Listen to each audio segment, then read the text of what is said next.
Assalomu alaykum. Efirda yurtimiz hayotiga oid eng so'nggi xabar va yangiliklar taqdimoti bilan Nigoh informatsion dasturi. Dastur taqdimoti bilan studiyada Sarvara Tojiyeva. O'zbekiston Respublikasi Prezidenti Shavkat Mirziyoyev 14-oktyabr kuni Rossiya Federatsiyasi Prezidenti Vladimir Putin bilan telefon orqali muloqot qildi. O'zbekiston va Rossiya o'rtasidagi keng qamrovli strategik sheriklik va ittifoqchilik munosabatlarini oliy darajadagi kelishuvlarni amalga oshirish nuqtai nazaridan yanada rivojlantirish va mustahkamlash masalalari ko'rib chiqildi. Savdo-iqtisodiy va investitsiyaviy hamkorlikning asosiy ko'rsatkichlari o'sish sur'atini saqlab qolish, shuningdek, ikki mamlakat hududlari darajasidagi kooperatsiya loyihalarini qo'llab-quvvatlashga alohida e'tibor qaratildi. Gumanitar hamkorlik eng avvalo madaniy, san'at va ta'lim sohalarida, shu jumladan muhandis kadrlarni tayyorlash borasida kengayib borayotgani mamnuniyat bilan qayd etildi. Shavkat Mirziyoyev raisligida o'tkazilgan video selektor yig'ilishida 2025-yil boshidan buyon 32 mingga yaqin oila ajralib ketgani ma'lum qilindi. Qayd etilishicha, 16 ming ota-ona aliment to'lashdan bo'yin tovlab kelmoqda. Shuningdek, oilasi va bolalarini kredit qarzlari bilan tashlab ketgan holatlari kuzatilgan. Yig'ilishda shu kabi vaziyatlar, jumladan yaqin qarindoshlar o'rtasidagi va erta nigohlarning salbiy oqibatlari barchani hokimlar, mahalla yettiligi, nuroniylar, butun jamoatchilikni qattiq tashvishga solish kerakligi qayd etildi. Oila qurish faqat o'zi uchun emas, balki turmush o'rtog'i va farzandlar oldidagi katta mas'uliyat ekanini yoshlarga tushuntirish zarurligi ko'rsatib o'tilgan. Shu bilan birga ajrimlar taraflar, ayniqsa farzandlar og'ir moddiy ahvolga tushishining oldini olish uchun nikoh shartnomasi tuzishning afzalliklarini targ'ib qilish lozimligi ta'kidlandi. Surxondaryo viloyatida investitsiya dasturlari hamda boshqa rejalar doirasida qator ijtimoiy va infratuzilma obyektlari, shaharsozlik loyihalari barpo etilmoqda. Xususan, Termiz shahrining Manguzar mahallasida 504 o'rinli o'quv binosi, 222 o'rinli yotoqxona va sport zaliga ega ixtisoslashtirilgan maktab qurilishi joriy yilgi investitsiya dasturi doirasida amalga oshirilmoqda. Kecha viloyat hokimi Ulug'bek Qosimov mazkur loyiha bo'yicha qurilish ishlari bilan tanishdi.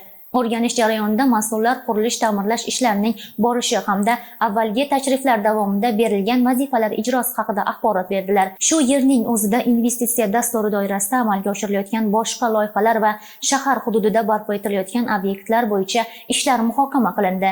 Ishlarni tizimli, sifatli va belgilangan muddatlarda bajarish bo'yicha topshiriqlar berildi. Shuningdek, Respublika shoshilinch tez tibbiy yordam ilmiy-amaliy markazining 80 o'rinli qo'shimcha binolari qurilish holati ham o'rganildi va bu borada tegishli tavsiya hamda vazifalar belgilandi. Surxondaryoda favqulodda vaziyatlar qutqaruvchilari fuqarolarga amaliy yordam ko'rsatdi. Kuni kecha Surxondaryo viloyati favqulodda vaziyatlar boshqarmasiga Jarqo'rg'on tumanida joylashgan ko'p qavatli uylarning birida yashovchi fuqaro uyining kirish eshigi qulflanib, ichkarida yosh bolasi qolib ketganligi va eshikni ochib berishda amaliy yordam so'rab murojaat qilgan. Xabarda asosan favqulodda vaziyatlar vazirligi qutqaruvchilari voqea joyiga borib, maxsus asbob anjomlar yordamida uy eshigini ichkaridan ochib berishgan hamda qizaloq sog'-salomat ota-onasiga topshirilgan. O'zbekiston qishloq xo'jaligi mahsulotlari eksporti yil sayin ortib bormoqda. Ayniqsa, keyingi yillarda uzum yetishtirish va uni eksport qilish sohasida sezilarli o'sish kuzatilmoqda. Mahsulotlarning tabiiy ta'mi, ekspertbop navlarining ko'payishi hamda xalqaro standartlarga mos yetishtirish usullarining joriy etilishi eksport hajmining ortishiga sabab bo'lmoqda.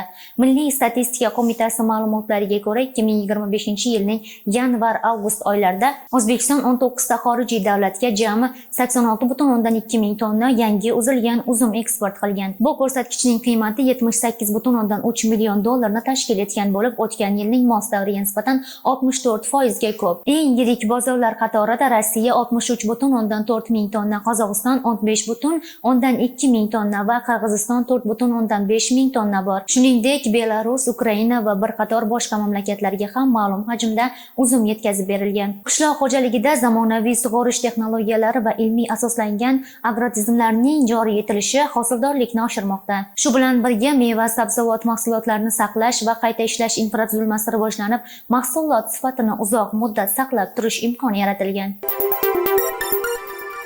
O'zbekiston Respublikasi Gidrometeorologiya xizmati agentligining xabar berishicha, 15 oktyabr kuni Surxondaryo viloyatida havo biroz bulutli bo'ladi. Ayrim joylarda o'zgarib turadi, yog'ingarchilik kutilmaydi. Sharqdan sekundiga 7-12 metr tezlikda shamol esadi. Kechasi 10-15 daraja iliq, kunduzi 27-32 daraja issiq bo'ladi. Sizlarga yetkazmoqchi bo'lgan xabar va yangiliklarimiz shulardan iborat edi. Xayr, salomat bo'ling.